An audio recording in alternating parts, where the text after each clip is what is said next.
about Dave's Bike Shop is that they had a lot of bikes that would be much more comfortable for somebody my age now. They had the nice big seats. You don't need a big seat, Well, I don't want to Eileen. get on those little seats.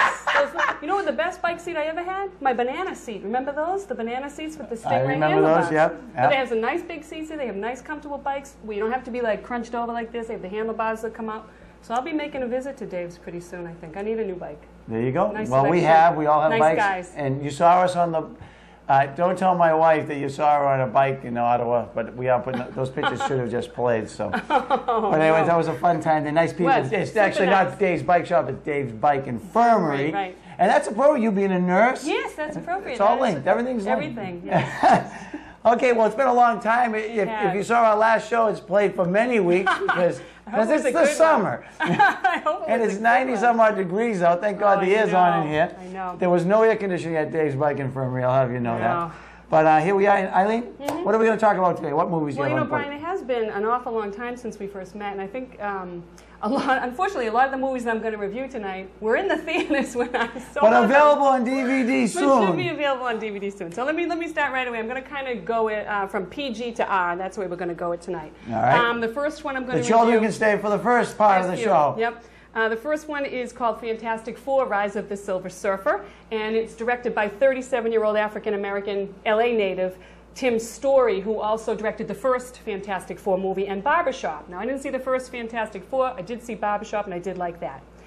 So anyway, I did miss the first Fantastic Four movie, but the previews for this movie, Rise of the Silver Surfer, were so exhilarating that I had to see it. And that just goes to show you how important previews are. Excuse me. Did you go back and see the old movie on DVD before you went to see this one? No. I'm a little disappointed. I had no desire to see these. And let me tell you, it was just the cool previews. You like the previews, okay. Yeah, because otherwise I had no desire to see this film. But in the previews, the Silver Surfer, who is voiced most smoothly and coolly by Lawrence Fishburne, and who looks so slick and sleek, I thought for sure this film has great potential. Well, I was really, really wrong. Unfortunately, it was horrible. The returning cast looked like they were just going through the motions and couldn't wait to the end of the day to collect a paycheck. Jessica Biel as Sue Storm should have been cast as the Thing. He's the guy that looks like a rock, because she basically has the emotional range of a rock. And even worse than that, they try to make her look smart by slapping a pair of glasses and a white lab coat on her. It was awful, just awful. But anyway, the story revolves around the Silver Surfer, who destroys all he comes into contact with. But we're not really sure. Is he a villain? Is he a true villain? Or is he just a pawn in somebody else's, doing somebody else's bidding? But you know what? Who cares? Not me. It was absolutely horrible. After 15 minutes, I knew I should get up and go and walk out the door. Did you? No, it was a waste of time, a waste of film, a waste of money. The only fairly decent performance was by Chris Evans, who plays Johnny Storm. He really seemed to enjoy his role and his character. And as a backdrop to the story, we have the impending nuptials of Mr. Fantastic and Sue Storm. And let me tell you, the two of them deserve each other. They're both extremely pretty and extremely lightweight. Michael Chiklis from The Shield, I don't know if you ever see that show. That's probably one of the grittiest television police dramas out there. He plays the Rock, the Thing. So he looks like a rock. Have you seen it? You know who I'm talking about, though, right? From the comic books? Well, anyway, he's like a rock. He's rocky. His whole body, his face, everything's a rock. And he's married. Not married, but he has a blind girlfriend. I thought that was kind of interesting. And I guess it's just because he's not much to look at. Though I found his character, the Thing, to be much more attractive and much cuter than the Detective Mackey, the character that he plays in The Shield. Now that's a true villainous, scary character. Well, anyway, the whole film is instantly forgettable. I wish I'd forgotten to see it. I hated it, and I had all the kids with me, and even they barely tolerated it. Yeah, I couldn't get up and leave. No, I brought the kids to a lot of movies this summer, and we enjoyed so many of them. And that was one, I have to say. So what were the four things? A rock? What were the... And so, she's a storm. Mr. Fantastic, like, is rubbery and changes shapes. And then, what did the guy do? Well, how were the transformations? Were they fire. good? He turns into fire. Yeah, you know, the effects are good, but you can't make a movie on effects anymore. You know, you just can't. You have to have a halfway decent story, and it just was really, really bad. You know? Okay. How many thumbs up on that one? That's 2 thumbs down on that one. But I have to say, I did one of those twofers like you were talking about. It was a rainy day. Don't be telling the audience what we did. So we saw Silver Surfer, and then just happened to be starting up across the hall was a movie called Surf's Up. So wait a minute. So you went to one movie, and then I'm not admitting anything. And then you kind of walked into day. the other theater. Did you go back out to the front desk and Of course pay? I did. Of course I did. You're a liar. Anyway, we did that the other day, as a matter of fact. The kids loved it. Well, you know, it's terrible, and you almost feel bad about it, but you don't when you realize people are getting $20 million for a movie, and you just sat through this piece of absolute garbage. It wasn't those no, they're gonna have, you ripped off the local kids distributor. Oh, please. Anyway, the second movie is called Surf's Up. It's rated PG as well. And it's directed by two guys, Ash Brannon and Chris Buck, who had previously been involved with Pixar animation in both Toy Story 2 and Bug's Life. So that's their background. And I'll have to tell you, I thought the last thing I wanted to see was another penguin movie. What with March of the Penguins out is this not too about long ago. penguins? It's about penguins, yeah. Boy, they're popular. March of the Penguins, which I absolutely loved. And then there was Happy Feet. I don't know if you remember that. I love the which music. Love the music. I love the music. I know. That the music fun. was cute. But the kids wouldn't know half the music. It was my generation. The movie wasn't very good. But anyway, when I found out that Shia LaBeouf was in it, I don't know, you know who Shia is? He's from Disney's Even Stevens, and he is from Holes, and he's from Transformers this summer. I know Holes. I saw Holes. And the kids biggest like coup of all, he is going to be the star of the next Spielberg Indiana Jones movie. Okay. Steven Spielberg loves this kid. And loves him. Did he do a good job in this one? He did a great job. Even though What's we this don't called? see him, Surf it's what? called Surf's Up, and Surf's it's Up, okay. an animated penguin movie. Anyway, Jeff Bridges is in it also, and you know how much I love Jeff Bridges. All right, so anyway, I decided to give it a go, and I'm really glad I did. This is by far my favorite animated movie of probably the past few years. The kids who were with me, ages 9 to 13, and I were all pleasantly surprised by how much we enjoyed this film, considering I had to drag them all in to see it. They were not interested in seeing what they considered But the price to be was right. a little kid's movie. But they didn't want to see a little kid's movie. Right, They thought this was a little kid's movie, and it's not. The film tells the story of Cody, the surfing Antarctic penguin who dreams of one day being just like his superhero, the Hawaiian surfer penguin, Zeke. It's a coming-of-age penguin chases his dream story. Cody leaves home where his mom and brother seem relieved to be rid of him, because who surfs in Antarctica? Nobody, you know. They think he's a little bit quirky. And he joins some others in their quest for the ultimate wave. It's a journey fraught with humor, danger, and important life lessons.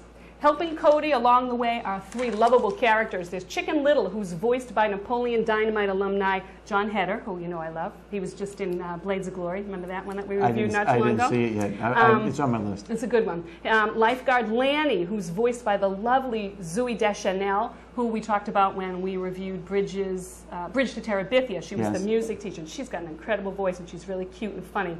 And Geek, who's an old hand at surfing, and Geek is played by Jeff Bridges. And he helps Cody build his own surfboard, and he also carries a very, very special secret with him. We do learn that secret, but I'm not going to spoil it. The film is fast-paced, it's funny, it's warm-hearted, and you know what I like, it's uplifting.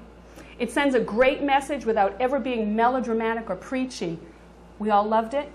Watch for it on DVD, or you might even be able to catch it at like a second-run house. Did they have any tigers? What are those bad animals that go after the penguins? The tiger seals, are they called? Or No. Wolves? What are they called? There was nothing like that. What was the one in Happy Feet that was trying to eat them? Yeah, what was that? Was that the one they're from nasty Steve seals. Irwin? Oh no, that Steve Irwin was something else in that. All right. But you know, I really, really kids like will like it. it. Everyone will like it. Kids will like it. Parents will like it. Everybody will like it. It's just a really Surf's nice Up. How many feature. thumbs? 2 thumbs up for Surf's Up. Okay. All right, moving on. Another PG-rated movie, Evan Almighty.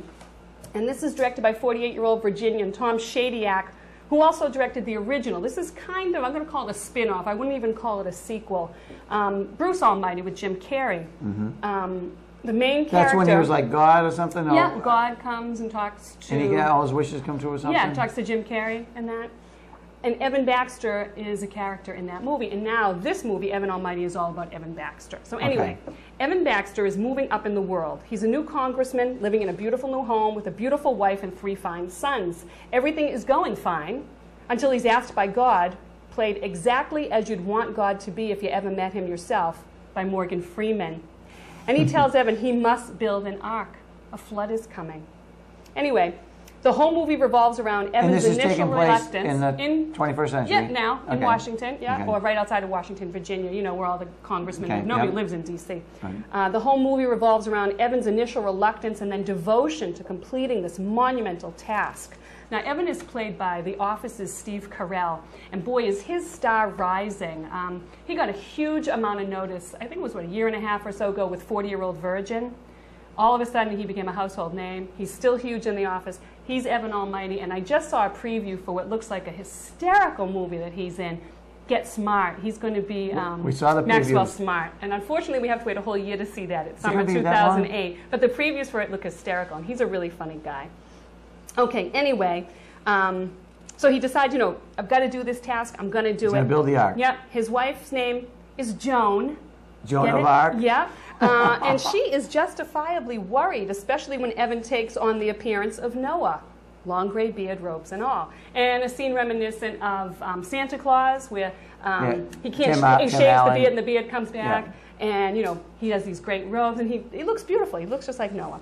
The villain of the story is Congressman Long, played by just overbearing and rotund John Goodman. I thought he was way over the top in this role. And he's kind of like an anti-conservationist. So he wants to chop down all this conservation land, and he wants to, you know, slip it in the back door type thing on the end of some bill and everything. Anyway, he's the villain. He wants to chop down all the trees to build a lot of houses and make a whole bunch of money. And the other guy just wants to chop down the trees to build an ark. No, God provides him with all the wood. All the wood gets dropped off at his house. The wood, the tools, the instructions, and it's beautiful because all these animals come, and they're getting ready. They're lining up, these wonderful animals.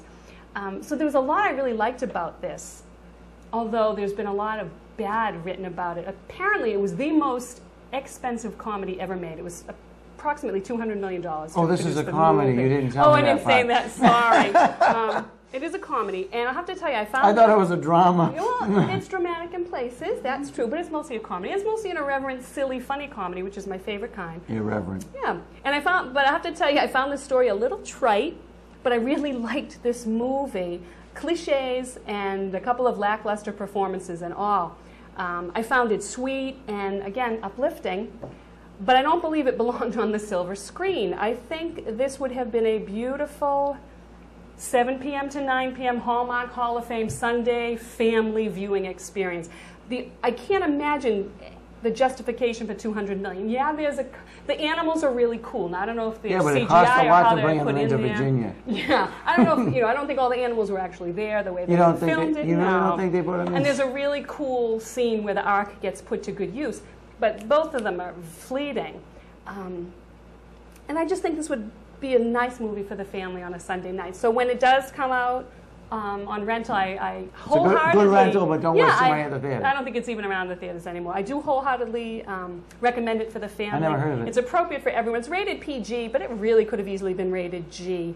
I really don't see any reason why it was PG. And like I said, Steve Carell's star is because rising. The teenagers won't go to it if it's rated G. You know, that's true. Even the PGs sometimes now, and I think that's why PG-13 is a big draw. But one other person of note, Saturday Night Live alumni, Molly Shannon plays the real estate agent that helps them buy their home. And then Evan eventually buys up all the land around him because he needs all the land to build the ark. He needs to cut down the trees. And guess what her name was? Are you ready for this? Go ahead. Eve Adams.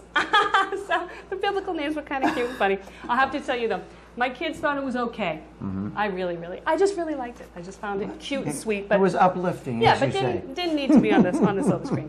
Okay, next we're going to move into the PG-13 movies. The first one is Live Free or Die Hard.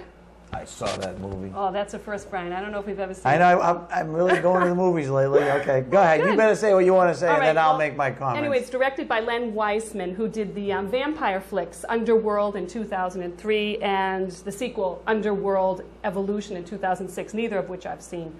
And I must confess, I've never been a big fan of the Die Hard franchise, though I do love Bruce Willis. So I gave this a try after my family came home singing its praises. Tom took the older kids, not the younger kids, the 12 and 13-year-olds. It's okay for them. I wouldn't let anybody younger see it. Well, the film stars Bruce Willis, reprising his role as New York City detective John McClane, a man estranged by his family who's so desperate for contact with his daughter that he travels from New York City, unbeknownst to the daughter, to Virginia just to see if he can catch a glimpse of her and maybe talk to her.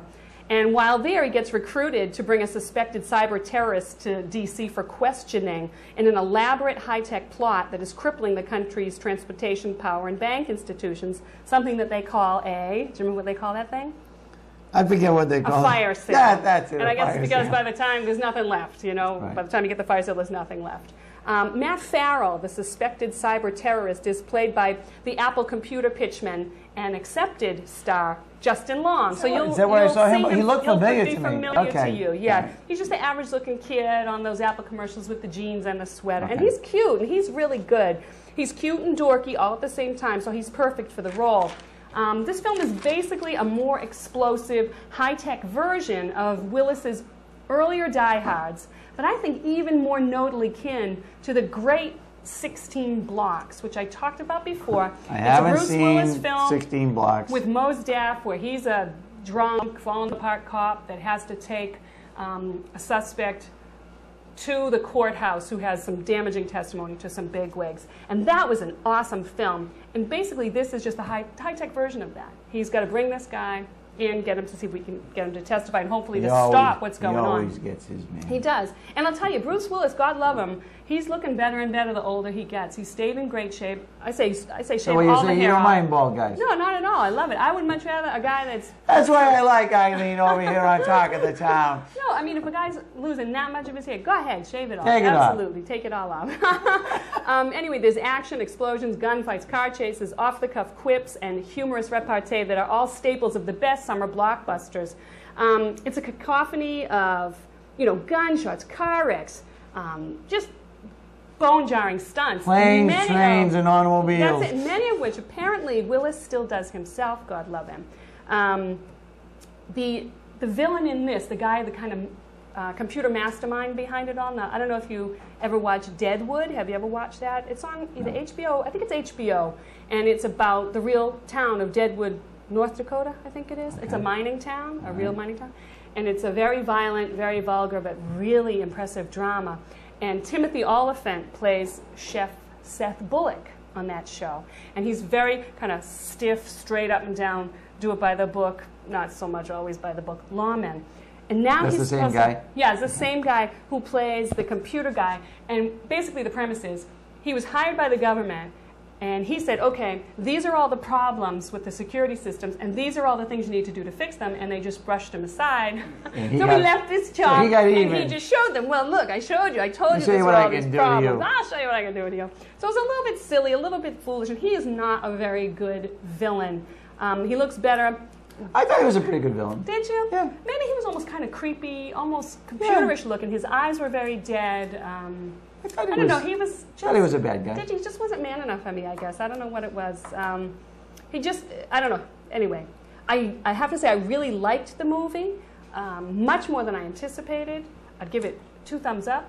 Again, a lot of violence. The language, not so bad. It actually could have been probably worse. I have to tell you, the kids wanted to see... You had said that it was pretty good, so... We told the kids we were going to let them go to it next rainy day. And so then my wife called me one day, and she's at the movie store, and she says, will you look up Die Hard? Because they want to see the first one. She says, look up and see what the ratings and everything. So I look it up on the internet. Where those are? There's 50 instances of the F word. Oh, yeah. And they went on and on and on. Thank God for she those goes, sites. never mind. Yeah. So now they didn't get to see the earlier version. Although you know who's in the early one? I think it's the very first one. Somebody that we're going to revisit a little bit later is Alan Rickman, who plays Snape in Harry Potter, is the villain in the original Die Hard. He doesn't look anything like Snape. He's light. I don't remember the 50 versions of the F word in the first one, but and see, they're smart to make it a PG-13 because you can just draw in so many more people. Right, but we enjoyed this. It was. I mean, some of the things that he does just... unbelievable. Well, you just said it, unbelievable. That's half the fun. But it was fun. It was fun. And you know it's unbelievable. And in his jokes, you know what? He's kind of the Dirty Harry. Yeah. You know what I mean? Of this generation. Go ahead, make my day. The little jokes behind the violence, you know what I mean? Exactly. I liked it. And you have to admit, the stunts were awe-inspiring. They really were something to see. They were fun. I won't mention how he took down the F-18 or whatever that was. Yeah. But they were fun. You just had to go, oh my, I can't believe he did that. They were a lot of fun.